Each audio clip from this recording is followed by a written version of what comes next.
The biggest battle that we will ever have to face is the battle between you and you. It's the battle of taking your mind to that limit and then breaking through. On the Mindful Experiment podcast, we will be interviewing individuals who have done that, who have gone through the struggles, who have tried to create a reality in all that they could. And when all the odds were against them, they made the impossible possible. I'm your host, Dr. Vic Manzo, and I want to thank you for being on the podcast and taking this journey with me as we go through and discover different avenues to break through those limits, different avenues to help you expand your reality so that you can evolve into the person that you desire to be. So sit back, relax, and enjoy the show. Hey everyone, and welcome to another episode on the Mindful Experiment. This is your host, Dr. Vic, and I'm excited to have you on. Listening here is today we're going to be hammering out, talking about time. That's right, time management. Now, when we look at life, there's really only one resource we can never gain back, and that's going to be time. Time is the essence that you can never, once it's spoiled, I don't say wasted, I like to say spoiled. Once it's spoiled, that's it. You can't get that back. You can lose money, you can get it back. You can lose resources, you can get that back. You can lose friends, you can gain new ones. You can lose family members, you can gain new family members. But time is the one thing we never get back. And so when we look at today in the podcast, we're going to talk a lot about what are some of the distractions that people do? What are the issues that people have when it comes to time and time management? And then also, what are solutions that we can do? Things that I have studied, things I've tested and shown for myself that has worked amazing in my life to help me accomplish more with little time so that I can go ahead and do other things that I truly enjoy, like spending time with my family, taking my wife out on great, sometimes just hanging out. You know, summer's around the corner here, so we love to be just out with the fire pit and hanging out with friends and just relaxing and creating experiences and enjoying life. So how can I create more of that? And so the work I do, I concise it very short to make sure I get that done, and I want to share that with you. But in life, what we notice is a lot of people make common mistakes that they don't realize. One of the biggest time wasters that you'll ever have in your life is going to be social media. It's going to be your phone, really. Social media is just a part of that. And the reason why is because you have all these things going on now. You have so many things to distract you. In my book, Rediscovering Your Greatness, we talk a lot about distractions and focus and how there's so many things trying to pull you away from what it is you really want to do.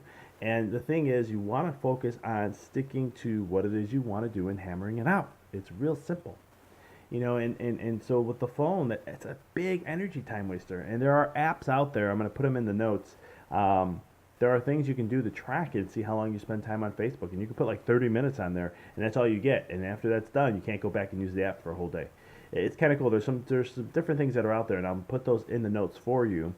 So you can have that and utilize that tool. There's also desktop apps that you can utilize that time you on what websites you're on longer and so forth, so that you know. And I think it's great to test this because when you know these things, you become more aware, and then you'll take better action. So when it comes to time management, a lot of people, one of the biggest issues is you fail to keep a to-do list, right? What are the things you want to execute? And one of the things I always talk about, and this is, we're going to talk about the problem and the solution here, because I always tell people, write out what it is you want to do. But then go back and look at that list and say, what is the top priorities? What are the things that need to be done right now? This is an absolute. Or you can look at this another way. You can say, what are the things that I need to do that's going to get me closer to what I want to achieve? If you're in a business, if you're an employee, or you own your own business, what are things that you want to see happen? What are going to move you closer? What's going to move the needle closer to where you want to desire?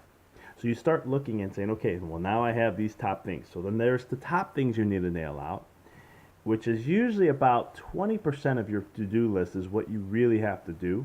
That's a big priority. The other stuff is usually just filling in time. But you want to map that out and then say, okay, this is what I'm going to get done today, and you just go and get it done. Nail the priorities. The most successful people in the world, they make a to-do list and they usually only focus on a couple things a day. It's not a lot. It's not like getting 20 things done.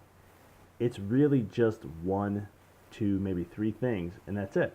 What's going to move them closer to their goals? And that's all they really focus on. The other 80% they'll get to eventually, or they have someone else do it for them. If you don't have that privilege to have someone do it for you, well, that's when you'll have to make time to say, this is my catch-up time, busy time, or miscellaneous time is what I usually like to call it. But failing a to-do list is one of the things. The other thing too with that, as we're just talking about, is like, when you don't prioritize it. That's the whole intention part of it all. Is making sure you prioritize what it is you need to nail and get done. As we talked about managing distractions, you want to make sure that like one of the things I do is when it comes to every morning I wake up and about 4 o'clock in the morning I'm up, sometimes a little earlier, sometimes a little later, it varies. But when I get up in the morning, I spend the first 10 minutes, my phone's on silent. I actually have a do not disturb on there until 7 in the morning. So if you text me, emails go off, any notifications, I don't see here any of that. I don't check my email, I don't check Facebook, I don't check Instagram, Snapchat, I don't check any of that. First 10 minutes, I spend time in gratitude, appreciation, being thankful that I have another day here on this planet to be able to share, express, and do and help in any way I possibly can to serve. And that's the first probably 10 minutes of my day. And then from there, I start to get into my day, but I focus on what are the things I need to do today to move me closer to where I want to go. And I have a to-do list, and I always look at it. I mean, I have a to-do list that has like 30 things on there. And they build up over time because it's like 2 days ago I didn't get everything done, but I got the main stuff. Next day, well, are those priorities? Nope. All right, I'm going to look to the next one. And as I continue on, then I finally say, okay, I'll look at what I need to get done, and I hammer that out. And then I go spend time with myself, meditating, breath work, and then we'll talk about this in another podcast, but I do a series of stuff just to get me centered, to balance my mind and get me really focused and get me ready for the day.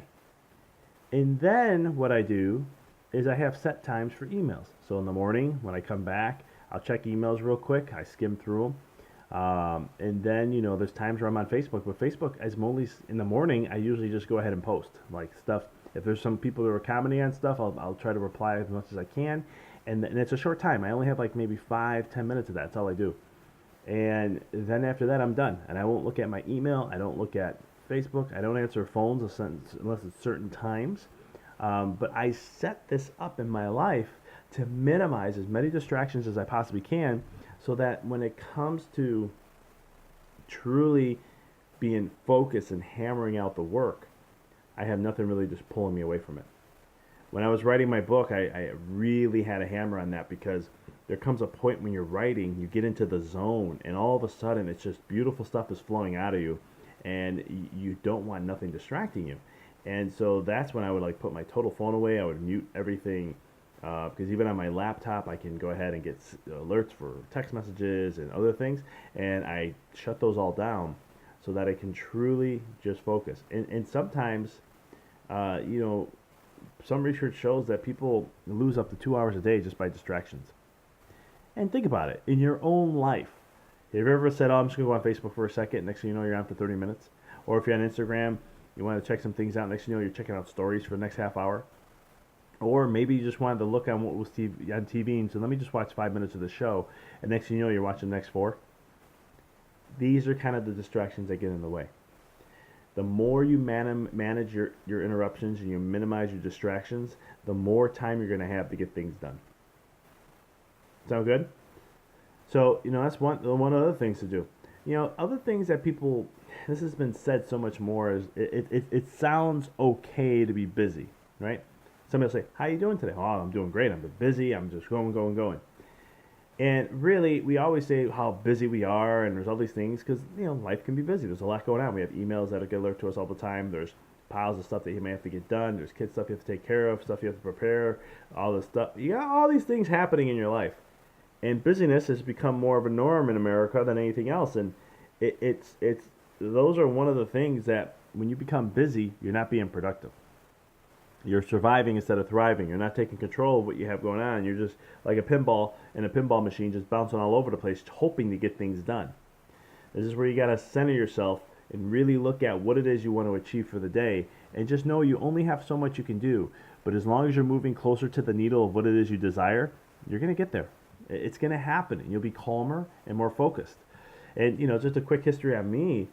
I was never diagnosed ADHD, but being a chiropractor, understanding this and the symptoms and all what it relates to, I was definitely that. I was all over the place. And I just bounced off things one to the other. Maybe I'll get them done, maybe I won't. I love multitasking. I couldn't do anything on a computer unless I was doing a gazillion things at one time. And it was kind of interesting that, through life and, chiropractic care and doing these other things like meditation and all this other stuff that I do really centered and called me to where now actually I can focus. And I used to be envious of friends of mine, especially guys, because they can do this a lot easier. How a friend of mine, I remember in college, would just sit and watch TV, and you would say his name and talk to him, he wouldn't turn to you at all. And I was always like, man, how can he not do that? I can watch TV, I'm listening to this, I'm paying attention to that. I may be on the computer too at the same time. I'm doing like 5 things at once, and it was the only way I can do it because I felt anxious if I didn't. So the whole busyness and multitasking and this whole thing about that. Slow down, focus on one thing, right? Now, the big thing about this is when you take the time to slow down. One of the things you can do, if you're probably listening to this podcast and going, yeah, doc, I'm busy. My schedule's jammed. I can't fit anything else in.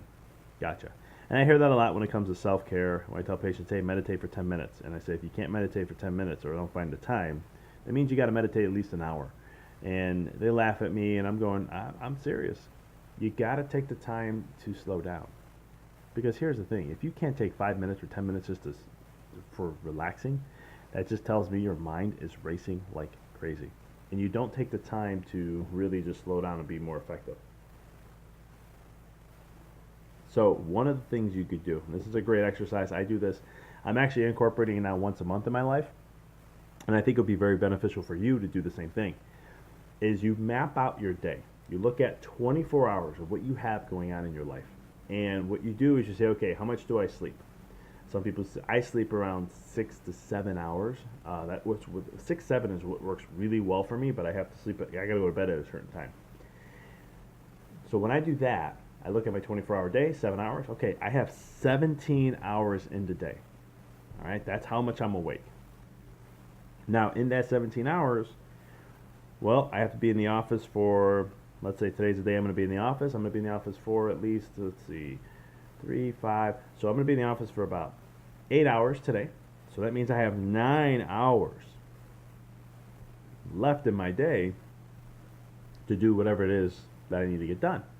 Now, I said I'm up at 4 in the morning. I don't have to be in the office till 8:30, 8:45. So I have 4.5 hours. Well, my first half hour, when I first wake up, I know I said I watch a video, but what I really do is I just try to get in a routine to wake me up because, let's face it, 4 in the morning, or 5 or 6, I'm still waking up tired. So what I do is I get up, I'll wash dishes, I get the coffee going, and it's about my first 15 to 30 minutes is what I'll do. Gets me going, I'm awake. By the time I come up to go get my stuff done, I'm ready to rock and roll. So that's 30 minutes out. Then I spend another 30 minutes for eating and cooking for breakfast before I go to the office, if I'm eating in the morning. So that's an hour. So now I'm down to 8 hours. Right? Now you start looking at your schedule. This is what I do, guys, and this is what I'm recommending for you. And you go ahead, and I'll share a great time management quiz that I have found online that's really, really good that you guys can utilize to see how well are you rocking and rolling with this.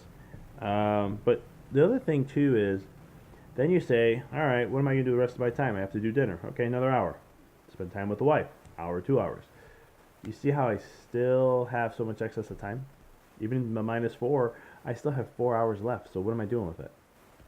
And when you really get specific, you're going to find a lot of time. I mean, I remember one time I thought I was doing so much. I was launching, a few years back, I was putting a program together. I was doing a corporate wellness program. I was doing a bunch of other stuff that I had to get done. And like I was getting up at like 3:30 in the morning just so I can get things done a little earlier, work out, meditate, and this whole 9 yards. And I thought to myself, I'm like, man, I just feel like I don't have much time. And somebody was asking me to do something, and I couldn't do it. I just was like, I don't have the time. And then I did this exercise, and I looked back at him. I said, you know what? I'll make it happen. I can do it. I can definitely. And he's like, how are you going to do it? I said, don't worry about it. I'll figure it out. And what I found out was when I did this exercise, I had an extra hour and a half that was just, I don't know where it was going, but it was available. And I was like, oh my God, if I just spend a half hour every day, I can nail out the project. And that's what ended up happening. So you map out, just to sum this all up, you map out your 24 hours, you minus your sleep, you minus work, you minus eating and cooking, then you minus time that you have to spend with your kids or your wife or your husband, and then after that, whatever's left, that's how much hours you have to work on yourself or whatever it is you want to do. And some people have more than others, but it doesn't matter. The point is what you do effectively with that time. And I promise you, you'll find time there. Because I was researching that Americans spend 2 hours a day watching TV. I was like, holy cow, 2 hours a day? I maybe watch a show, depends on the shows. I get into a show and I'll watch it for a little bit, and I'll watch like one a night, and then I'll stop watching TV for a while. And then I'll jump back into something else, and I'll watch that one a night, and I'll stop again. And that's just what I do, but I schedule it out, and I make sure I get all the work I need to get done to do that. So you look and see, and that's one of the ways you can figure out how much time you have. And then, with the time you do have, make an intention. Know what it is you want to do. What do you want to achieve for the day and how you're going to do it. And then you set the outline and you hammer that stuff out. And you minimize your distractions as much as you can, and you really schedule it. And take breaks. Don't get so honed in on doing something straight. Take after 50 minutes, 45 to 50 minutes, get up, move around 5-10 minutes, and take a little bit of a break. It's good for the brain, it's good for the body, and it's good for you just to break away from things. When you come back, even though you took a 5-10 minute break, and you do this every hour, what happens is you're actually going to be more productive. You start moving around. Another thing you can do on a 5-10 minute break is take a 5-10 minute meditation break. Just do meditation. Put on some music and just soft music and just sit there and just listen to the music. That's all you need to do. Just break away every hour to 2 hours max. I usually recommend every 5 to 10 minutes, every 45 to 50 minutes. You want to take a little bit of a break just to give you a quick reset. But that's pretty much it, guys. I mean, I've utilized these techniques and it's worked wonders for me. Many different times I've taught we teach programs at on online Empower Your Reality programs that we do, and so forth. So this is really a great concept, a great way to utilize to control your time, because let's face it, time is it's a valuable resource that you just never can get back. So why don't we make our time more intentful, more managed, and be able to really focus in and figure out where are we wasting or spoiling time. I don't like to say lose, because everyone's given 24 hours, which is how you spoil it. And how do you take that time to put it more into what you want to do so you can really manifest and create what it is you desire, so you can fulfill the purpose and passion you have within, something that brings joy to you and that you just get excited about, and be able to focus on that. And I can promise you, if you do this and you really hone in and manage your time, you can take things to the next level, and you can take it as big, as wide as you want. Because let's face it, Oprah, Mark Cuban, Donald Trump, you look at these billionaires, Bill Gates, Warren Buffett, Jeff Bezos, Elon Musk. These guys, they're multi-billionaires, and yet they still have the same 24 hours you and I do. The only difference is they manage it better, and they're more effective with it, and they're consistent. And when you do that, they can achieve more of what it is they desire to keep on growing, expanding, and evolving. So that's a secret I have for you guys. Well, thanks for watching. Until next episode, I want you to keep discovering, expanding, and evolving to who it is you desire to be. Thank you for listening to the Mindful Experiment Podcast. For past shows, please visit www.empoweryourreality.com. I hope this show inspired you and added to your life to help you rediscover who you really are, to break through those limits. For connecting with us on social media, please check us out on Facebook at www.facebook.com/empoweryourreality. You can check us out on Twitter. Our handle is Dr. Vic21. And also check us out on Instagram. It's Instagram.com/Dr. Vic Manzo. And as always, if this show you found to be helpful for you, by paying it forward and sharing this podcast with someone that you know who could benefit from it. And last but not least, if you liked the podcast show, please give us a review, 5-star. We'd appreciate that. Thank you for listening to The Mindful Experiment, helping you discover your infinite potential.